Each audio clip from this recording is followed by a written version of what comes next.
So lumalabas ano talaga siya. May mga connect naman. Ano po, sana wag na lang po nating tingnan doon sa negative side siguro. Si Pinay, yan, sinundo ni Pinay.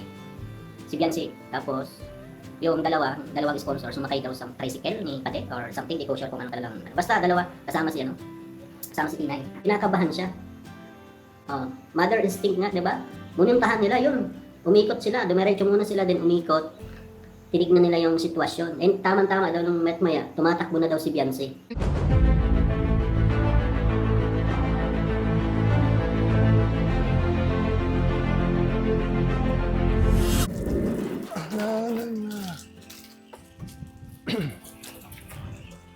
Ayun guys. Shoutout po sa ating lahat. Tayo po ay wawasing muna, hilamusan natin to. Kaso nga lang, habang ginagawa natin ito, may gusto kong gawa ng reaction na video.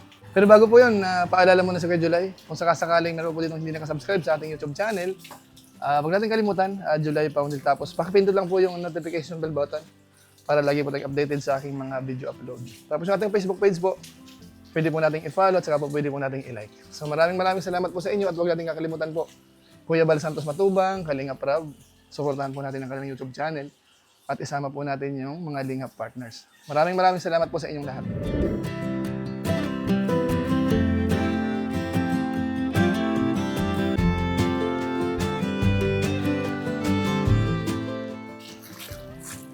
Ayan guys.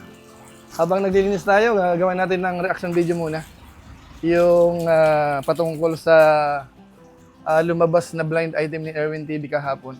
Na kung saan, yun nga po, nabalita na nagkita nga po yung dalawa. Bagamat yan po ay tinatanggi ng ilan, pero bandang huli po doon sa live natin kahapon, na-confirm naman po na nagkita talaga sila. Ang lumalabas nga lang po, yung tipong hindi sinasadya, at may mga pinag-uusapan naman na makakabuti po. Pero sa pagkakataon pong ito, meron po tayong idadagdag po doon. Ano nga ba yung totoong nangyari? Totoo nga ba na si girl ay na-set up di umano? Gaano po katotoo yun? Siguro po, pakinggan natin sandali ho yung sinabi ho ni Kulang Uod o kaya na Red Saint patungkol po sa bagay na yan. Panoorin po natin ito. Grabe yung ginawa nila guys. Bakit? Kailangan pa nilang dalhin kung saan-saan kung gusto nilang pag-usapan. Wala mang problema. Di ba? Oh. Bakit pa nila dadalhin kung saan-saan? Alam naman nilang kalagayan dun eh. Akala nila nagbibiro lang o kaya ano lang. Ano yung tawag doon? Nag-i-inarte lang si Biancy. Kasama lang talagang sinabi sa akin ay si Pinay. Yan, sinundo ni Pinay. Si Biancy. Tapos yung dalawang sponsor sumakay daw sa tricycle ni Pate or something, di ko sure kung ano talagang. Basta dalawa kasama si Pinay. So, sino kaya ito? Alam ko LB, tsaka MM, parang ganun ata ang nito.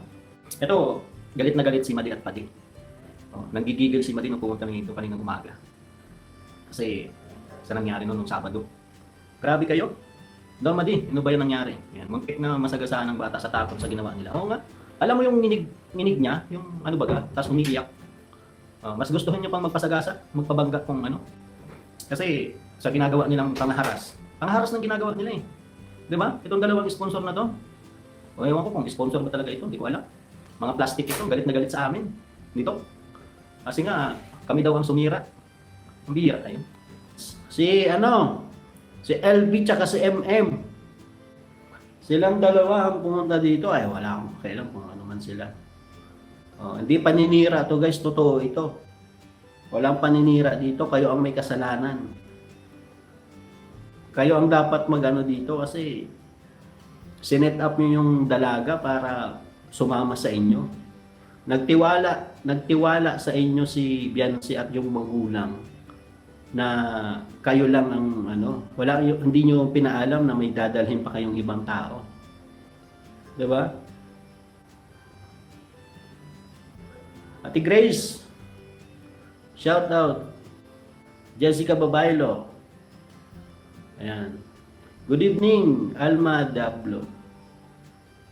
Isipin nyo guys, ayaw nilang paalisin. Gina Magtibay, shout out. Ate Hazel Niog. Sa LB lang kilala ko, Ate Virginia. Pag si Regine ang nagsalita, kaniniwala talaga. Paano hindi nila paniniwalaan yun? Si Viancy di na kayo naawa. Helen mo. Ay, Ate Helen Mones. Ayaw nilang tigilan. Oh, pumunta pa dito yung dalawang sponsor para ang paalam nila ay magbabanding lang sila kasama si Tinay. Pero ang ginawa nila, no, sinet up nila. Tapos ayaw pa nilang paalisin. Oh, 'di ba? Buti na lang si Made, mother instinct, naramdaman niya na parang may mali. 'Di ba? Parang kinakabahan daw siya kinakabahan siya. Oh, mother instinct nga, 'di ba? Mununtahan nila 'yun. Umikot sila, dumiretso muna sila din umikot. Tinignan nila yung sitwasyon. And tama-tama daw nung maya, tumatakbo na daw si Viancy. At umiiyak na nanginginig. Sipin mo yun? So ayun mga kabayan po natin, so maliwanag po yung sinabi po ni Ridsane doon. Kung yan man po ay totoo, lumalabas ho, merong dalawang sponsors na nag-invite dito nga po kay V para lumabas. Kasama po yung isa sa mga tinutulungan din po ni Kalingap Edo. Si Tinay, kung hindi ako nagkakamali. Kung tama po yung info na narinig po natin kay Ridsane, yun po yung sitwasyon. So lumalabas ho, si girl ho dito ay wala naman talagang kinalaman. Pero ang sa akin ho dito, yung intention na lang po siguro kasi maaari ho sisihin po natin yung sponsor. Bakit Bakit kasi niyaya pa? Tapos nagkaroon tuloy ng problema, na content, na pagchismisan, Siguro pang isipin na lang po natin, ang intention po ng sponsor ay magkaayos. Kung hindi man sila magkabalikan halimbawa, at least maayos yung problema nila. Kaya sana maintindihan din po natin yung sponsor kung sakasakaling gumawa po ng paraan pero hindi ho nagpaalam ng maayos sa magulang. Kaya pati po yung magulang medyo nagulat din nung nakita nila. Kaya lumalabas po dito yung chismis o kaya yung blind item po ni Erwin TV, medyo may konti rin pong pinanggalingan. Lumalabas. So at least sa ngayon, nagliliwanag na po yung naging sitwasyon. Pero ayaw ko pong tingnan po ito sa negative na sitwasyon kasi kahit balik-balik rin po natin, pinaka-the best pa rin ay yung magkaayos po sila. Diba po? So, sana malinaw yung patungkol po sa bagay na yun. Nagkakadugtong-dugtong na po kasi. So, kumbaga nagliliwanag na yung naging scenario ho talaga ng mga pangyayari. Mula po doon sa blind item ni Erwin, tapos doon sa mga nagpaliwanag, doon po sa nabanggit din po ni Ate Edna. So lumalabas talaga siya. May mga connect naman.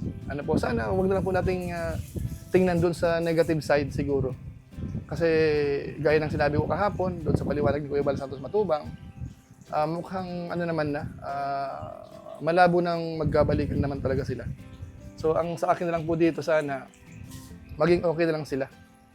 Kung sakali mang kasi pareho sila nasa dait lang naman, nasa Cam Norte, yung tipo magkita man sila, yung okay lang. Diba? So yung mga umaasa siguro, gaya ng sinabi ko kahapon, tingin ko malabo na yon.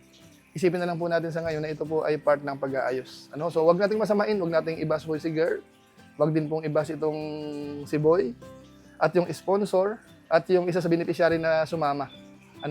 Isipin ho natin, yung ginawa po nila ay si ikatatahimik. Kasi hindi po natin alam mamaya meron pong legal matters na dapat isettle. So i-consider po natin yan, mga kabayan po natin. So yan lang po muna siguro ang ating reaction video po para ituloy na po natin ang pagkakarwas po ni Kapit July po. Maraming salamat po sa mga lagi pong sumusubaybay sa ating channel. Maraming salamat sa inyo at kung inyo naman po itong nagustuhan, pwede po nating i-share. So muli, ito po si Kuya July, ang inyong katugang, ang inyong kalingap na pansamantalang nagpapaalam po muna. Kita-kita ulit tayo sa mga susunod ko pang vlog. Maraming salamat sa inyong walang sawa pagsuporta po sa ating YouTube channel. Pagpalain naman kayo ng Diyos, mabuhay po tayong lahat. God bless po. Bye-bye.